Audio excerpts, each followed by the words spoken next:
আসসালামু আলাইকুম ও রহমতুল্লাহ। রাফসা নিউজে সবাইকে স্বাগতম।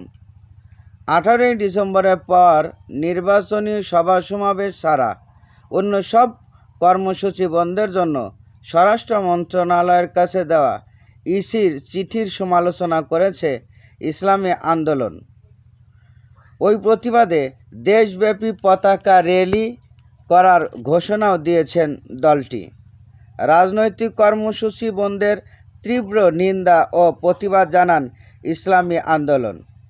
ইসলামী আন্দোলনের আমির বলেন, 18ই ডিসেম্বর থেকে 7ই জানুয়ারি পর্যন্ত সকল রাজনৈতিক কর্মসূচি বন্ধ চেয়ে চিঠি দিয়ে ইসি আবারও প্রমাণ করল যে তারা এই পাতানো নির্বাচনকে বৈধতা দেওয়ার জন্যই উঠে পড়ে লেগেছে।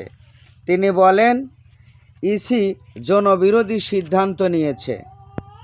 আমরা এই সিদ্ধান্তের প্রতিবাদ জানাই। চরমোনাই পীর আরও বলেন, গণতান্ত্রিক দেশে এই ধরনের সিদ্ধান্ত নেওয়া কখনোই উচিত হয় নাই। মানুষের প্রতিবাদের ভাষা কেড়ে নেওয়ার এই চক্রান্ত রুখতে হবে। মানুষের অধিকারকে কেড়ে নেওয়ার এই অশুভ উদ্যোগ বাংলাদেশের রাজনৈতিক, অর্থনৈতিক ও কূটনৈতিক সংকটের আরও ঘনীভূত করে তুলবে। মুফতি সৈয়দ রিজাউল করিম আরও বলেন, জনগণের আকাঙ্ক্ষাকে দমিয়ে রাখতে দুঃশাসন চলছে। সেই সঙ্গে দুর্নীতি ও নিত্য প্রয়োজনীয় পণ্যের অসহনীয় মূল্য বৃদ্ধির মধ্যে মানুষের এই করুণ জীবনযাত্রার মাধ্যমে নীল নকশা এই নির্বাচন, যা অন্যায় পদক্ষেপ, সুতরাং মানুষ তা মেনে নেবে না। তিনি বলেন, নাম সর্বস্ব রাজনৈতিক দলের নিবন্ধন ও ভুয়া প্রতিষ্ঠানকে নির্বাচনীয় পর্যবেক্ষক হিসেবে স্বীকৃতি দিয়ে সরকারের নির্দেশনা বাস্তবায়ন করছে বর্তমান নির্বাচন কমিশন।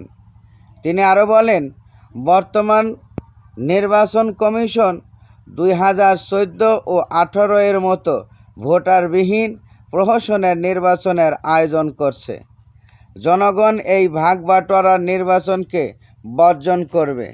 এর আগে ইসলামী আন্দোলনের প্রেসিডিয়াম সদস্য মোসাদ্দেক হোসেন বলেন, বর্তমান নির্বাচন কমিশনের এই পাতানো তফসিল বাতিল করতে হবে, কারণ দেশের জনগণ পাতানো ও প্রহসনের নির্বাচন কখনো মেনে নেবে না।